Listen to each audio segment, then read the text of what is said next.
आज दिल्ली में इंडिया गठबंधन ने जंतर मंतर पर प्रोटेस्ट किया। इस दौरान अलग अलग पार्टियों के नेता और कार्यकर्ता यहां पहुंचे।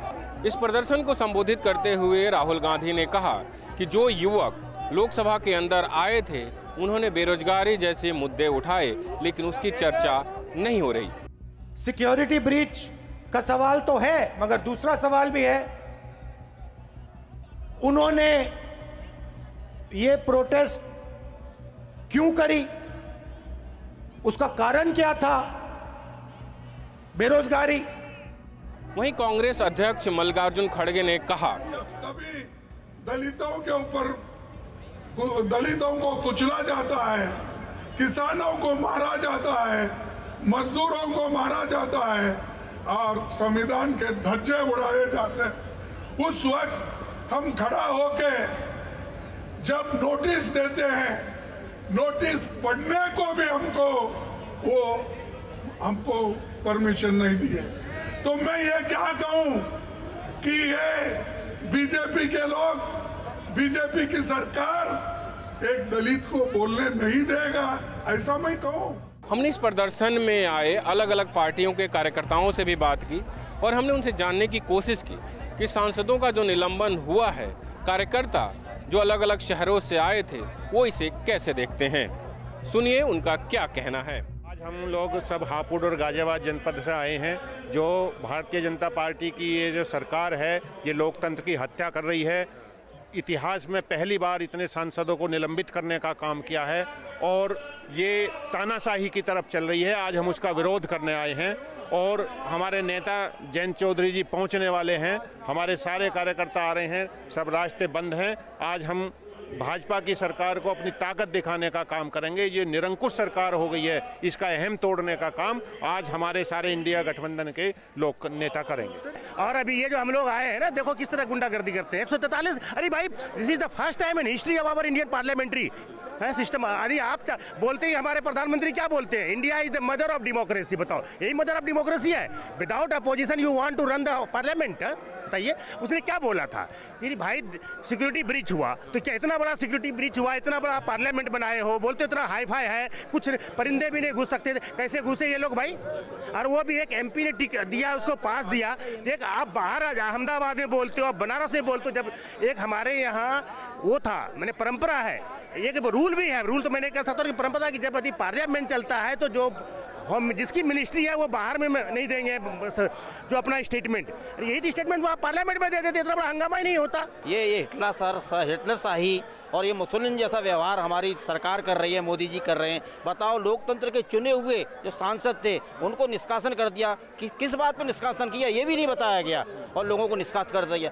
ये जो आने वाला कल है ना, उस समय इन्हें इसका एहसास होगा और इन्हें हार का मुख देखना पड़ेगा। तब हमारी जो पब्लिक है, हर तरीके से बेरोजगारी, महंगाई, हर तरीके से त्रस्त हैं लोग। लेकिन मोदी तानाशाही, और वो भी ऐसे तानाशाह चले गए। मान लीजिए आप सद्दाम हुसैन इराक से, उनका अंत हो गया, मुसोलिनी का अंत हो गया इटली से, और आपका जर्मनी से आपका जो हिटलर था उसका अंत हो गया। तो इनकी तानाशाही क्या चलेगी?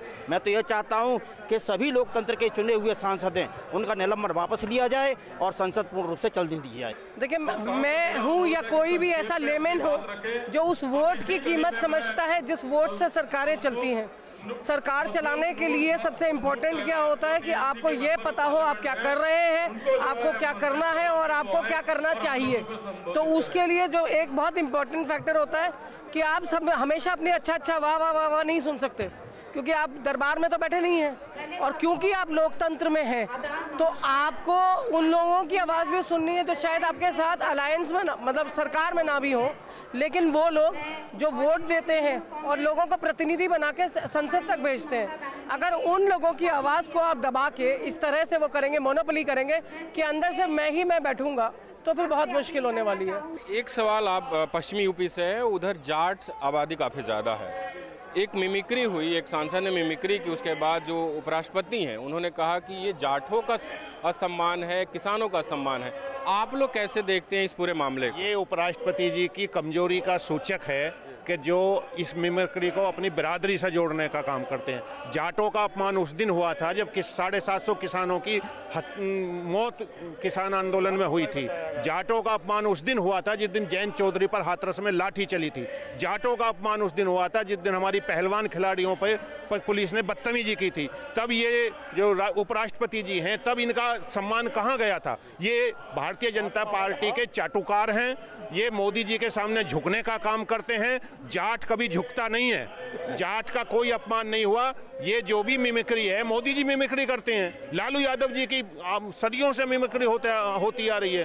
तो इसमें कोई बिरादरी का अपमान नहीं है। ये सिर्फ अपनी कमजोरी को छुपाने के लिए और इस खबर को दबाने के लिए कि जो लोकतंत्र की हत्या इस समय हो रही है उसको दबाने के लिए ये लोग इस बात को उभारने का काम कर रहे हैं। आज पहली बार इंडिया गठबंधन सेव डेमोक्रेसी के बैनर तले जंतर मंतर पर इकट्ठा हुआ। तमाम नेताओं ने अपनी बात रखी। नेताओं ने कहा कि सरकार तानाशाह हो चुकी है, सुरक्षा में चूक हुई, उस पर जवाब देने के बजाय सांसदों को निलंबित किया जा रहा है। इस सरकार को बदलना होगा। 2024 में चुनाव है, देखते हैं ये जो गठबंधन है वो कितना असर दिखाता है। दिल्ली से newslaundry.com के लिए बसंत कुमार की रिपोर्ट। पत्रकारिता का नासूर बन चुके विज्ञापन के मॉडल को खारिज करके खबरों की इस दुनिया को बदलिए ताकि पत्रकारिता आपके लिए जवाबदेह बने।